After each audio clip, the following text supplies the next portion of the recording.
Alright, good day. So ngayon, mag-evaluate tayo ng integrals involving the products of sine and cosine. Ang integral na napili kong isolve ngayon is ito. 2 sine 3x cosine 3x and cosine 5x dx. So as you may have observed, itong isang cosine natin, may iba siyang angle, no, which is 5x. Which is why hindi natin siya pwede isali dito or i-multiply dito sa cosine dito kasi magkaiba sila ng angle. And yung angles na to is bawal mo naman ipag-add or multiply together na para bang ano lang sila, algebraic function, mali yun. So, ano ang dapat nating gawin dito, no? First, i-observe muna natin yung equation. Then, mag-focus tayo dun sa may similar angles, which is si sine and cosine. So, kung titingnan mo, si sine and cosine is, di ba, may pareho silang angle and may 2 rin sila sa unahan. So, ngayon, kung hindi ka agad pwede mag-products of sine and cosine, ano muna ang dapat mong gawin, especially when dealing with, trigonometric functions, First, look for identities. So, kung natatandaan yung identity natin na, sine 2x is equals to 2 sine x cosine x. Magkamukha. Ang problema, ito, 3x, and ito, x lang. So, ang tawag sa identity na to is double angle identity. Double angle identity. Kasi dinoble yung x. Ito yon yung x. So, para magaya natin to, yung form na to, itong form na to, isipin natin na itong 3x is just an x, okay? X yan. If you want, you can express this in terms of u, para malinawan ka. Pwede rin ganito. Sige, example. Ito pa rin natin. Gawin nating sin u. Remember ha, hindi tayo mag-i-integrate, mag-usab, para sa integration. Usab lang tayo para ma-simplify yung equation dito sa loob na to. U is 3x, okay? Cos u. So ngayon, kung eto, papalitan natin lahat ng u, magiging sin 2u is equals to 2 sin u cosine u. Ngayon, pwede na tayo mag-backsub. Magiging sin 2, ano yung u? 3x. 3x is equals to 2 sin 3x cosine 3x. 2 times 3x, that's simply 6x is equals to 2 sin 3x cos 3x. Ngayon, we can use this identity para ma-evaluate yung integral natin using the products of sines and cosines. So, palitan natin yung 2 sin 3x. 2 sin 3x cosine 3x ng sin 6x. Sin 6x.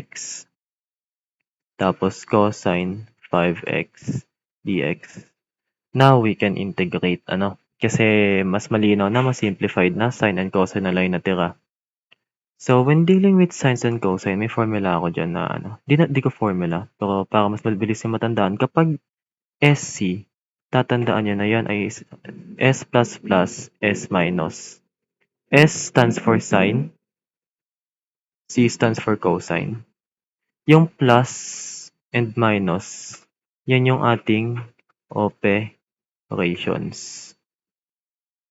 Natatandaan nyo na kapag sa products of sines and cosines, laging A plus B lang or A minus B. Hindi sila nagkakabaliktad like B plus A or B minus A, hindi. Lagi silang nakaganitong term, kaya mas mabilis siyang matandaan. So, using that formula, ay isa pa pala na kailangan masatisfy ng equation na to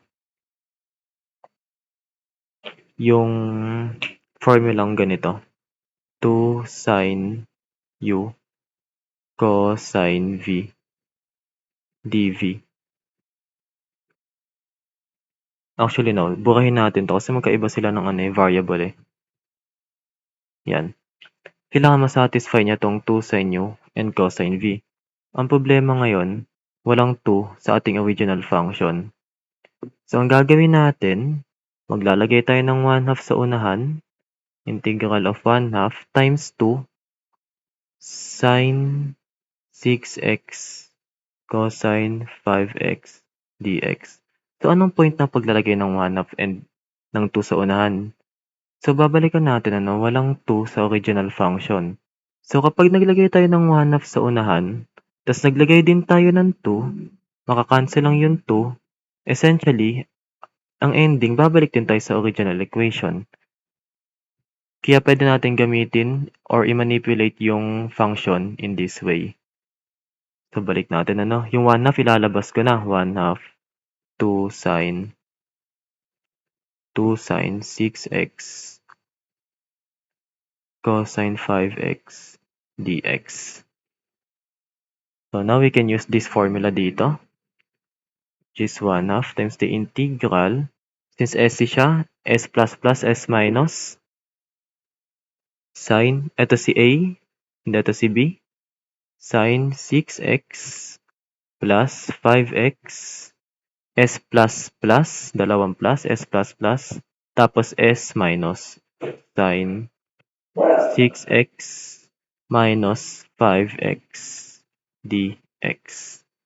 So, ito, s plus plus, s minus. Yun yung concept ng formula na sinabi ko kanina. Yung abbreviation lang siya. Para mas madali siyang matandaan imbis na sin plus ganito ganyan. So, simplify natin. Magiging sin 11x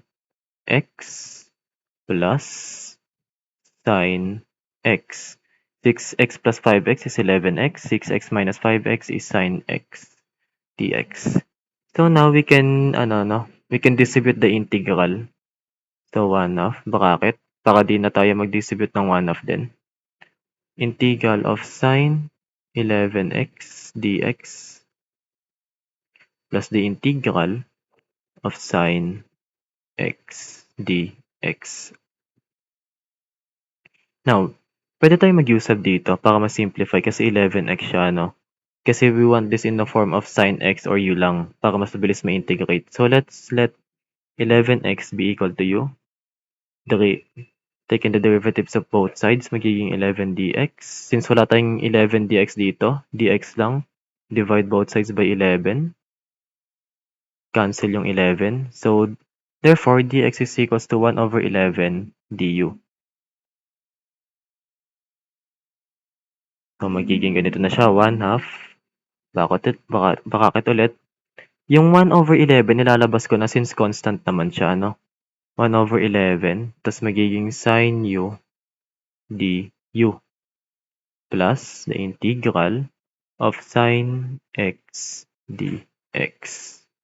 So, ang derivative ng sin u, pare naman silang sin, is negative cosine x.